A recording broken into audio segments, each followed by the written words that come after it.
नमस्कार। हम देवनागरी लिपि के बारे में बात कर रहे थे और देवनागरी लिपि की विशेषताओं को हमने देखा, नामकरण देखा। आज हम बात करते हैं देवनागरी की लिपि में सुधार के लिए जो भी प्रयास किए गए हैं, तो उनके संबंध में हम बात करेंगे। तो देवनागरी की लिपि सुधार समितियों के बारे में कि देवनागरी लिपि के सुधार के लिए क्या क्या प्रयास हुए और किन किन विद्वानों ने क्या क्या इसके लिए सुझाव दिए हैं, या क्या कौन कौन सी समितियां जो है लिपि सुधार के लिए बनाई गई, देवनागरी लिपि में सुधार करने के लिए क्या क्या सुझाव दिए गए, इनके बारे में हम बात करेंगे। देवनागरी लिपि को हमने देखा कि ब्राह्मी लिपि से विकसित है, वेदों से लेकर के आज तक हम उस लिपि का प्रयोग कर रहे हैं। लेकिन समय के साथ साथ क्योंकि नए नए तकनीकी शब्द भी आते रहते हैं, विकास के साथ साथ और शब्द भी आते हैं। जब दो संस्कृतियां मिलती हैं तो सांस्कृतिक प्रभाव भी पड़ता है और उसका प्रभाव शब्द के रूप में भी आता है। हम नए शब्द ग्रहण करते हैं।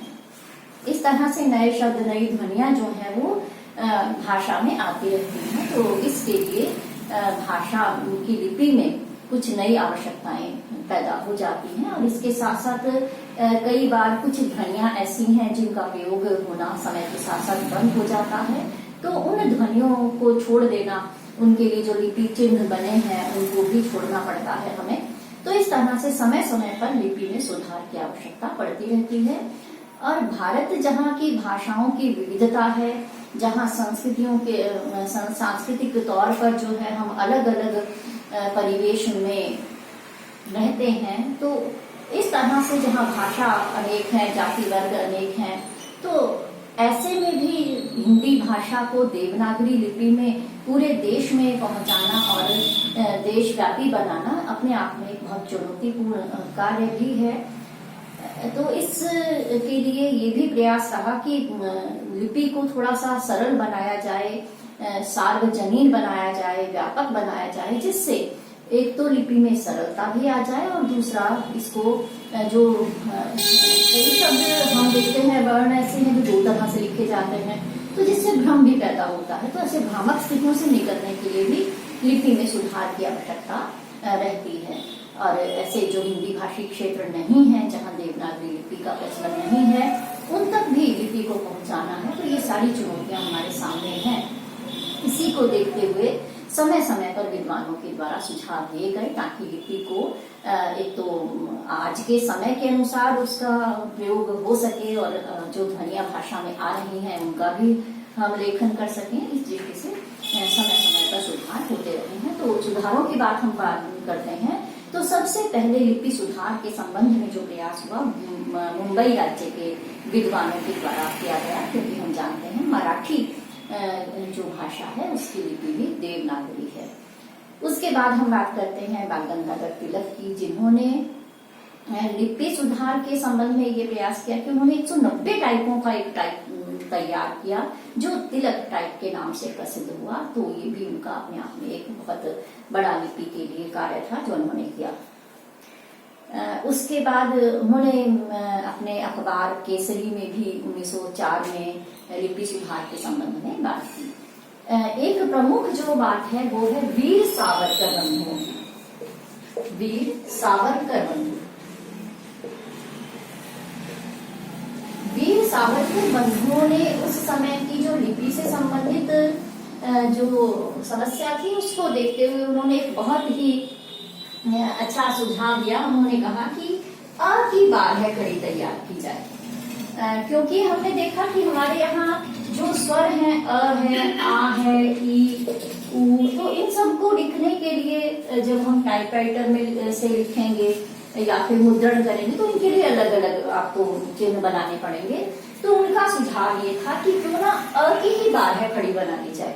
अ की बार है खड़ी मतलब आपको अब अलग अलग फोन चाहिए लेकिन आ बनाने के लिए आपने सिर्फ एक मात्रा लगा दी। तो मात्रा जो है, मात्रा तो आपको वैसे भी चाहिए क्योंकि आप क के साथ भी मात्रा का प्रयोग करेंगे, तो ये तो चाहिए ही चाहिए। लेकिन अब आपको एक अलग से वर्ड लिखने की जरूरत नहीं है। अ के साथ आपने आ की मात्रा लगा करके आ बना दिया। इसी तरह से आप ई बनाने के लिए भी क्या करें, अ को ही मात्रा लगा लें, तो ये हो गया ई। और ई लिखना है, बड़ी ई लिखनी है आपको, तो ये देखिए मात्रा लगा लें, क्योंकि मात्राओं की जरूरत तो आपको पड़ेगी ही। व्यंजनों के साथ मात्रा आपको लगानी है, तो मात्राएं आपके पास पहले से हैं, तो अ के साथ ये मात्राएं लगा करके स्वरों को भी लिखा जा सकता है। यानी कि आपको ऊ अलग से लिखने की जरूरत नहीं है, आपको करना क्या है, अ लिख करके उसमें ही मात्रा लगा देनी है, तो ये हो गया ऊ। तो ये बाह्य खड़ी जो है उनका सुझाव ये था कि इससे जो है संख्या कम हो जाएगी और मुद्रण में और टंकन में जो है बहुत ही आसानी और सरलता हो जाएगी। तो उनका ये सुझाव था। काका कालेलकर ने भी इस बात का समर्थन किया कि अ की बाह्य खड़ी तैयार की जाए और उसी के अनुसार जो है लेखन किया जाए, और इसका प्रचलन जो है कुछ समय तक रहा भी। उस समय की पुस्तकों में हम देख सकते हैं कि अ की बाह्य खड़ी का प्रयोग हुआ, लेकिन इसे देशव्यापी समर्थन जो है वो नहीं मिल पाया, तो ये बात जो है वो आगे नहीं बढ़ पाई और धीरे धीरे इसका प्रयोग खत्म हो गया। अब हम अगली बात करते हैं। अगली बात में हम करेंगे कि 1935 में महात्मा गांधी के सभापतित्व में एक हिंदी साहित्य सम्मेलन इंदौर में नागरी सुधार जो है नागरी सुधार समिति का गठन किया गया, और उसमें जो है काका कालेलकर उसके संयोजक थे। उनके निर्देशानुसार इस समिति ने काम किया और कई सुझाव दिए। इनके सुझावों में जो मुख्य सुझाव था काका कालेलकर की समिति में 1935 में उन्होंने कहा कि सबसे पहले तो शिरोरेखा लगाना अनिवार्य नहीं है। शिरोरेखा लगाना अनिवार्य नहीं है, यानी कि जो ऊपर अपने लाइन लगा रहे हैं ना, ये इसे कहते हैं शिरोरेखा। तो शिरोरेखा लगाने की आवश्यकता नहीं है, आपकी इच्छा है आप लगा भी सकते हैं, अन्यथा जो है ये अनिवार्यता नहीं होनी चाहिए। फिर एक सुझाव उनका था कि मात्राओं के संबंध में बड़ी समस्या रहती है कि कहाँ पर बोली जाएगी, उच्चारण कैसे होगा। तो उन्होंने कहा कि जो मात्राएं हैं, ए की मात्रा है, ऊ की मात्रा है, तो वर्ण से थोड़ी सी हटा करके दाहिनी ओर लिखी जाए। देखिए जैसे हमने लिखा, हम ऐसे लिखते हैं कुछ, तो उनका सुझाव ये था कि मात्रा कैसे पढ़ेंगे, तो इसका पढ़ने की दृष्टि से भी थोड़ी सी हमने हटा करके लगा दी, तो इससे पहले क पढ़ा जाएगा, फिर ऊ पढ़ा जाएगा और फिर छ पढ़ा जाएगा। तो इस तरह से जो है मात्राएं थोड़ी सी दाहिनी ओर हटा करके, जैसे हमने लिखा कैसा, तो क के साथ फिर मात्रा थी और सा, तो मात्राओं को जो है दाहिनी ओर थोड़ा सा हटा करके लगाया जाए। फिर उन्होंने अंकों के संबंध में सुझाव दिया कि देवनागरी के जो अंक हैं उनका ही प्रयोग किया जाए, ये तो दूसरा सुझाव था। तीसरा सुझाव था देवनागरी के तो देवनागरी के जो अंक हैं इनका ही प्रयोग जो है लेखन में किया जाना चाहिए। अगले उन्होंने सुझाव दिया कि जैसे ध है, भ है, इनको ध और भ के रूप में इस तरह से लिखा जाए। ये चौथा सुझाव था उनका, क्योंकि इससे क्या है थोड़ी सी दिक्कत ये आती है कि हमने ऊपर लाइन लगा दी, शिरोरेखा लगा दी, तो फिर इसमें घ बनने की संभावना है इसकी। तो सीधा सा है कि हम इसको इस रूप में ना लिख करके गोल बना करके फिर हम ध को लिखें और भ को लिखें, ये इनका एक सुझाव था। इसके अलावा इस समिति ने एक सुझाव दिया कि अ की बाह्य खड़ी जो है वो सही है, तो उसका प्रयोग जो है हमें करना चाहिए।